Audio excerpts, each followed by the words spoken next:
India viral news में आप सभी का स्वागत है। मैं सिकंदर रंगरेज। नेपाल में बस हादसे के दौरान 27 लोगों की मौत हुई, जिनमें 25 जलगांव जिले के भुसावल तालुका के रहने वाले थे, जिन्हें नेपाल से हवाई जहाज के जरिए जलगांव एयरपोर्ट पर लाया गया। जलगांव एयरपोर्ट पर शवों को पहचान कर परिजनों को सौंपा गया। सभी शवों को एम्बुलेंस से उनके गांव की ओर रवाना किया गया। इस दुखद घटना के बाद जलगांव में सभी ने अपनी दुकानें बंद कर दी और इस दुख में सभी गांव वाले परिवार के साथ रहे। आज का दिन जलगांव नहीं पूरे महाराष्ट्र के लिए काला दिन रहा। आप देखते रहिए इंडिया वायरल न्यूज। हमारे चैनल को लाइक शेयर सब्सक्राइब जरूर करें।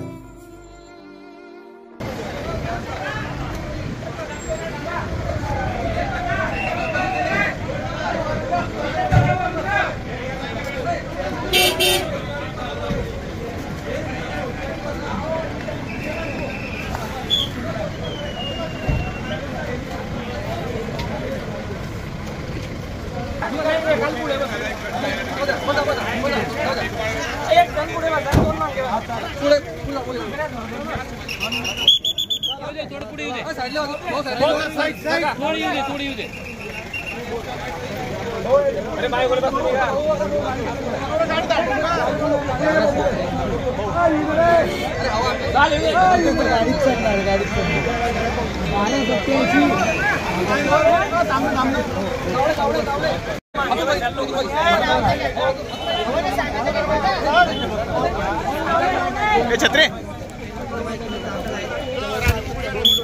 छत्री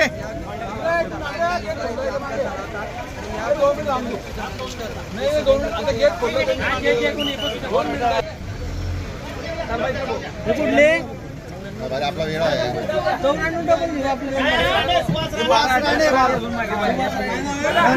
1278 ही 1278 ही 1278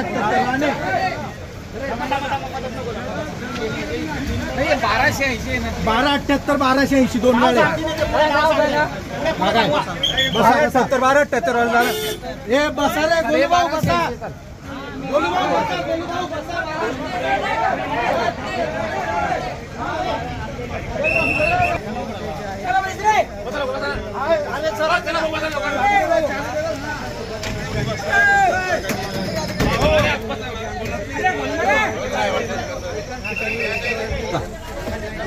कोण जाते का अजून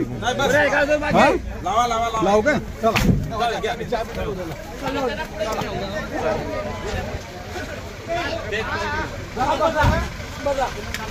हो झालं।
का काम हो चुका है और अभी वो 15 मिनट के बाद डेड बॉडी यहाँ से निकलेंगी और उनका जो आखिरी स्मशान में ले जाया जाता है वो काम पूरा किया जाएगा। और मुझे लगता है कि अभी जो क्लियरेंस करना चाहिए वो पूरा क्लियरेंस यहाँ पर हो चुका है। एम्बुलेंस तो 15 एम्बुलेंस है, लेकिन अभी एक एम्बुलेंस में 2 बॉडी ऐसा करके 12 एम्बुलेंस का काम यहाँ पे चल रहा है। और मुझे लगता है कि सब डेड बॉडी यहाँ रख चुकी है और थोड़े देर में अपने घर तक जाएंगे। जख्मी अभी वहाँ पर अस्पताल में दाखिल है। एक की सीरियस तबीयत है, आईसीयू में है, और बाकी इंजर्ड होने की वजह से वहाँ पर दाखिल है। उत्तर महाराष्ट्र में ये पहला हादसा हो सकता है कि जरूर हो, आप जो कह रहे हैं सही बात है। उत्तर महाराष्ट्र में ये पहला हादसा है और दिल हिलाने वाला ये हादसा है। एक मिसिंग की घटना है, एक 22 साल की बच्ची जो है वो मिसिंग है, उसका अभी तक तलाश जारी है। इतनी सारी डेड बॉडी एक साथ एक गाड़ी में 2 डेड बॉडी है। देखो अलग अलग गांव के होने की वजह से गांव वालों ने सब तरफ से सुविधा की है।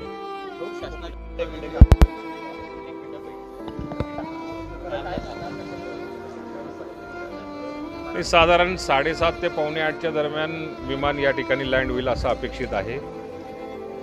जळगाव जिल्ह्याचे मंत्री गिरीश भाऊ महाजन, मी आणि मंगेश चव्हाण आमदार आम्ही वरणगाव, तळवेल या तिन्ही ठिकाणी ज्या लोकांच्या घरी दुःखद घटना झालेली तिथं भेट देऊन आलेलो आहे। विमान आल्यानंतर सगळ्या ॲम्ब्युलन्सची व्यवस्था झालेली आहे। प्रत्येक परिवारातल्या 5-5 जवळच्या नातेवाईकांना या ठिकाणी बोलवलं गेलेलं आहे। एकदा मृत व्यक्तींची ओळख पटल्यानंतर त्या नातेवाईकांच्या ताब्यात या ठिकाणून मृतदेह दिला जाईल आणि ज्या गावाला हे अंत्यविधी होईल त्या ठिकाणी स्मशानभूमी, तिथली व्यवस्था, या सगळ्या गोष्टींचा आम्ही पाहणी करून आलेलो आहे। आता आल्यानंतर बॉडी जी असेल ती प्रत्येक नातेवाईकांना दिली जाईल। आणि आता वरणगावला तर एकाच ठिकाणी व्यवस्था आहे, दोन्ही ठिकाणी एकाच ठिकाणी व्यवस्था आहे। पावसाचं वातावरण बघून वरणगावमध्ये जवळपास 12 ते 13 लोकांचा अंत्यविधी होईल। त्या ठिकाणी 4 शेड जे आहेत ते 4 शेड अंत्यविधीसाठी दिसले, पण दिवसात काल परवासुद्धा आजही काही लोकांचा मृत्यू झाला। ॲडिशनल 10 ते जे पिंजरे जे असतात ते पिंजरे तयार केले गेलेले आहेत। अंत्यविधी व्यवस्थित होईल।